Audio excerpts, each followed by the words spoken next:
اللہ کو اس حالت میں جا ملتا ہے کہ اللہ تعالیٰ اس کے اوپر کسی قسم کے گناہ کو نہیں چھوڑتے.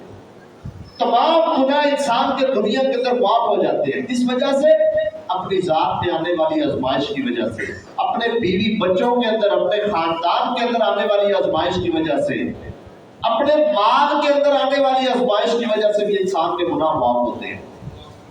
ایک حدیث میں تو یہ بھی آتا ہے، نبی مکرم جناب محمد رسول اللہ صلی اللہ علیہ وسلم نے فرمایا، انسان کو ذرا برابر بھی پریشانی آتی ہے نا کسی قسم کی، بلکہ اس حدیث میں یہ واضح لفظ ہے کہ بعض دفعہ انسان ایک چیز ایک جگہ رکھ کے بھول جاتا ہے، ایک جگہ چیز رکھی ہے بھول گیا، تلاش کر رہا ہے، پریشان ہے، تلاش کر رہا ہے، مل نہیں رہی. اس پریشانی پر بھی اللہ تعالیٰ انسان کے گناہوں کو معاف فرما دیتے ہیں. یہ پریشانی بھی انسان کے لیے گناہوں کا کفارہ بن جاتی ہے. ہم بعض دفعہ ایک جیب پہ چیز ڈال لیتے ہیں، ڈھونڈ رہے ہیں اس کو، کوشش کر رہے ہیں، نہیں مل رہی، بعد میں یاد آیا جیب کے اندر ہے. یہ پریشانی آتی ہے، انسان تھوڑا سا پریشان ہوتا ہے. اس پریشانی پر بھی اللہ تعالیٰ بندوں کے گناہ معاف فرماتا ہے.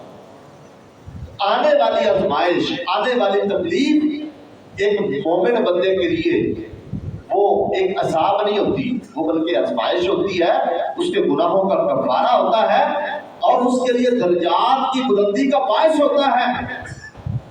اس لیے کبھی بھی آنے والی تکلیف کو، پریشانی کو، بیماری کو، آزمائش کو اللہ کا عذاب نہ سمجھے. یہ نہ سمجھے کہ اللہ ہمارے ساتھ شاید ناراض ہے یا اللہ رب العالمین نے ہمارے اوپر کوئی عذاب مسلط کر دیا. ایسی بات نہیں ہے. اللہ تعالیٰ تو مومنوں کو ان کے ایمان کی بقدر آزماتا ہے. جتنا ایمان مضبوط ہے اللہ کی طرف سے آزمائش بھی اتنی زیادہ سخت آ جاتی ہے. جتنا ایمان کمزور ہے آزمائش بھی کم آتی ہے. ایمان زیادہ ہے اللہ زیادہ آزماتے ہیں. اور مومن کی مثال آزمائشوں میں، تکلیف میں، بیماری کے اندر کیسی ہوتی ہے؟ نبی علیہ الصلوۃ والسلام نے صحیح بخاری کے اندر اس کی مثال بیان فرمائی ہے، مثل المؤمن کمثل قامۃ الزرع یفیء ورقه من حیث اتتہ الریح. نبی علیہ الصلوۃ والسلام نے فرمایا مومن بندے کی مثال ایک ایسے درخت کی طرح ہے، ایک ایسے کھیتی کی طرح ہے، ایک ایسے پودے کی طرح ہے جس کے تنے کے اندر نرمی ہے، جس کے تنے میں جھکاؤ ہے. ادھر سے ہوا آئی ادھر مڑ گیا، ادھر سے ہوا آئی ادھر مڑ گیا. مومن بندہ ایسے ہوتا ہے، آزمائش آتی ہے اس کو قبول کرتا ہے. آنے والی ہوا کو جس طرح وہ پودا قبول کر رہا ہے، اس ہوا کے جھکاؤ کی طرف، اس ہوا کے بہاؤ کی طرف جھک رہا ہے. ایسے انسان مومن بندہ اللہ کی طرف سے آنے والی بیماری، آنے والی آزمائش اور تکلیف پر جھک جاتا ہے، اکڑتا نہیں ہے، ڈٹا نہیں رہتا. بلکہ فرمایا کافر بندہ جو ہے اس کی مثال ایک ایسے درخت کی طرح ہے جو صنوبر کا درخت ہے، سیدھا کھڑا ہے، سخت تنے والا ہے. ہوائیں آتی ہے جھکتا نہیں ہے، تیز ہوا آتی ہے وہ ٹوٹ جاتا ہے، گر جاتا ہے، جڑ سے اکھڑ جاتا ہے، جھکتا نہیں ہے. کافر کی مثال ایسی ہے، مومن بندے کی مثال اس طرح کی نہیں ہے. مومن بندہ ہمیشہ اللہ کی طرف سے آنے والی آزمائش پر صبر کرتا ہے، اس کو برداشت کرتا ہے، اس کو تکلیف کو قبول کرتا ہے. یہ مومن کی مثال ہے. تو اس لیے جب بھی کوئی بیماری آئے انسان کو آزمائش سمجھنا چاہیے اور اس پر صبر کرنا چاہیے.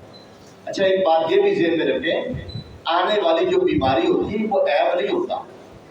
ایک بندہ بیمار ہے تو یہ کوئی عیب والی بات نہیں ہے کہ اس سے کوئی نفرت کرے یا اس کو معیوب سمجھے یا اس کو عیب دار قرار دیا جائے. ایسی بات نہیں ہے. اللہ نے بیماریوں کے اندر اپنے نبیوں کو بھی مبتلا کیا ہے. بیماری کے اندر اللہ تعالیٰ نے اپنے نبیوں کو بھی مبتلا فرمایا. آپ قرآن مجید پڑھتے ہیں، اس کی تفسیر پڑھتے ہیں، سنتے رہتے ہیں. قرآن مجید کے اندر حضرت ایوب علیہ السلام کا تذکرہ ہے. اتنی لمبی بیماری کاٹی ہے، اتنے لمبی چوڑی بیماری کے باوجود کبھی اللہ کی ناشکری نہیں کی، کبھی اپنی زبان پر ناشکری والے کلمات نہیں لائے، بلکہ ہمیشہ اللہ تعالیٰ سے دعا کی، ربی انی مسنی الضر وانت ارحم الراحمین. میرے رب مجھے تکلیف پہنچی ہے، تو ہی ارحم الراحمین ہے، تو ہی رحم کرنے والا ہے، تو ہی اس تکلیف کو دور کرنے والا ہے۔ بعض مفسرین نے لکھا ہے 12-13 سال مسلسل لگاتار حضرت ایوب علیہ السلام بیمار رہے۔ 12-13 سال بیمار رہنے کے بعد اللہ نے پھر اس بیماری کی شفا عطا فرمائی۔ اس کی شفا اور اس کا حل اللہ تعالیٰ نے حضرت ایوب علیہ السلام کو بتایا، اور انہوں نے ویسے ہی کیا، وہ پانی اپنے اوپر بہایا، اللہ رب العالمین نے ان کو شفا عطا فرما دی ہے۔ یہ آزمائش ہے۔ اللہ کے نبی ہر قسم کے عیب سے پاک ہوتے ہیں، تو یہ بیماری آزمائش ضرور ہے، انسان کے لیے عیب نہیں ہے کہ انسان کسی بندے کو بیماری کی وجہ سے ناپسند کرنا شروع کر دے یا اس سے نفرت کرنا شروع کر دے، ایسی بات نہیں ہے۔ بیماری ہمیشہ انسان کے لیے گناہوں کا کفارہ اور درجات کی بلندی کا باعث ہی بنتی ہے۔ بلکہ ایک حدیث میں تو آتا ہے، ایک صحابی نے نبی علیہ السلام سے پوچھا ایُّ الناس اشد بلاء، اللہ کے نبی لوگوں میں سب سے زیادہ سخت قسم کی آزمائش کس بندے کی ہوگی؟ آپ نے فرمایا الانبیاء ثم الامثل فالامثل، سب سے زیادہ اللہ تعالیٰ آزمائشوں میں مبتلا اپنے نبیوں کو کرتا ہے، اپنے نبیوں کو آزماتا ہے۔ پھر اس کے بعد جو ایمان میں نبیوں کے قریب تر ہوتے ہیں اللہ ان کو آزماتا ہے، ثم الامثل، پھر ان کو آزماتا ہے جو ان کے زیادہ قریب ہوتے ہیں۔ اس کا مطلب کیا ہے؟ انسان کے دین کی بقدر اس کی آزمائش ہوتی ہے۔ اگر وہ دین کے اندر سخت ہے، ایمان کا مضبوط ہے، اللہ تعالیٰ اس کی آزمائش بھی سخت کر دیتے ہیں۔ اگر اس کے ایمان میں کمزوری ہے، اس کو آزمائشیں کم آتی ہے، اور انسان آزمائشوں کا سامنا کرتا رہتا ہے، تکالیف کا سامنا کرتا رہتا ہے۔ فرمایا زمین پر چلتا ہے حتی یترکہ یمشی علی الارض وما علیہ من خطیہ، ایک ایسا وقت آتا ہے بیماریاں کاٹ کاٹ کے، بیماری اور تکلیف برداشت کر کر کے، ایک ایسا وقت بھی آتا ہے کہ یہ زمین پر چلتا ہے، اس کے اوپر گناہ کوئی نہیں ہوتا، یہ پاک صاف زمین پر چل رہا ہے، یمشی علی الارض وما علیہ خطیہ، اس پر کوئی گناہ نہیں ہے، کوئی خطا نہیں ہے، اللہ نے اس کو معاف فرما دیا ہے، اللہ نے اس بیماری کو اس کے گناہوں کا کفارہ بنا دیا۔